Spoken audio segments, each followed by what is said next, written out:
पूर्वी यूक्रेन में रूस को एक बड़ा झटका लगने की खबर है। यूक्रेन की फौज ने दावा किया कि बर्डियांस्क नाम के शहर को रूस के कब्जे से छुड़ा लिया गया। बर्डियांस्क अजोव सागर के किनारे बसा एक छोटा सा शहर है जिस पर रूस की फौज ने फरवरी में ही कब्जा कर लिया था। लेकिन अब यूक्रेन ने एक बड़ा हमला किया और रूस के जहाज के खात्मे का ऐलान कर दिया। यूक्रेन के दावे के साथ बर्डियांस्क से कुछ हैरान करने वाले वीडियो भी सामने आए। रूस का एक जहाज आग की लपटों में घिरा नजर आया। जहाज में बार बार धमाकों की आवाज सुनाई देती रही। जहाज इतना बड़ा था कि कई किलोमीटर दूर से भी धुआं उड़ता हुआ दिखने लगा। माना जा रहा है कि यूक्रेन की सेना ने जहाज पर मिसाइल से हमला किया जिसमें रूस के सैनिकों को संभलने तक का मौका नहीं मिला। आसमान में उठता आग का बवंडर और उसके ऊपर काले धुएं का गुबार हैरान करने वाला था। यूक्रेन की सेना ने अपने फेसबुक पेज पर इस हमले से जुड़ी जानकारियां भी डाली। दावा किया गया कि यूक्रेन की फौज ने बर्डियांस्क के तट पर रूस के जहाज को निशाना बनाया। माना जा रहा है कि इस हमले के बाद बर्डियांस्क पोर्ट पर एक बार फिर यूक्रेन का कब्जा हो गया।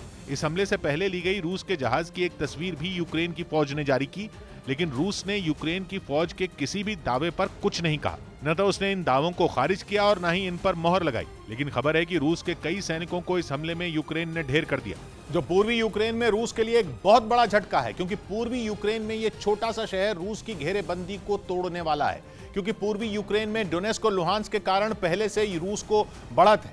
ये दोनों ही ऐसे राज्य हैं जिन पर रूस के समर्थन वाले विद्रोहियों का कब्जा है और रूस के आक्रमण से 2 दिन पहले ही पुतिन ने इन दोनों राज्यों को आजाद देश का दर्जा दे दिया था। इन दोनों राज्यों के दक्षिण में, मतलब अगर नक्शे पर देखा जाए तो इन दोनों राज्यों के नीचे जहां अजोव सागर की सीमा लगती है, वहां केवल 2 ही पोर्ट हैं जो एक बहुत बड़े इलाके में कारोबार के लिहाज से बेहद अहम है। इनमें एक है मारियोपोल और दूसरा है बर्डियांस्क, जबकि इन दोनों के बाद दक्षिण में है क्राइमिया, जहां 2014 से रूस का कब्जा है। मतलब यह कि अगर क्राइमिया और लुहांस्क के बीच बने इन 2 पोर्ट पर कब्जा हो जाए तो यूक्रेन का पूर्व और दक्षिण पूरी तरह से रूस की मुट्ठी में बंद हो जाएगा। इसीलिए पुतिन ने जंग शुरू होने के 3 दिन में ही बर्डियांस्क पर कब्जा कर लिया था और मारियोपोल पर कब्जे की जंग तो अब तक जारी है। बर्डियांस्क एक बहुत ही छोटा शहर है जिसकी जनसंख्या 1.25 लाख से भी कम है, लेकिन पोर्ट होने के कारण इसकी अहमियत बहुत ज्यादा है। इसीलिए बर्डियांस्क पर कब्जे के लिए रूस ने एक ऐसे शख्स को जिम्मेदारी दी थी जो यूक्रेन की फौज की हर चाल को अच्छी तरह से जानता था। बल्कि यूक्रेन की फौज तो उस शख्स को सबसे बड़ा धोखेबाज कहती है। यूक्रेन की फौज ने क्रेमचेंकोव नाम के अधिकारी की एक तस्वीर भी सोशल मीडिया पर डाली।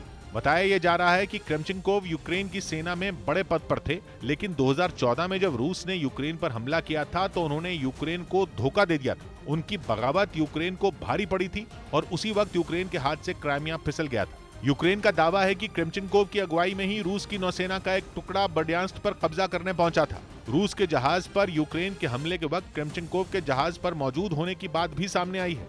हालांकि अब तक ये साफ नहीं है कि क्रेमचेंकोव जिंदा हैं या इस हमले में ढेर हो गए, लेकिन यूक्रेन की फौज दावा कर रही है कि उन्होंने एक बहुत बड़े गद्दार से हिसाब चुकता कर लिया।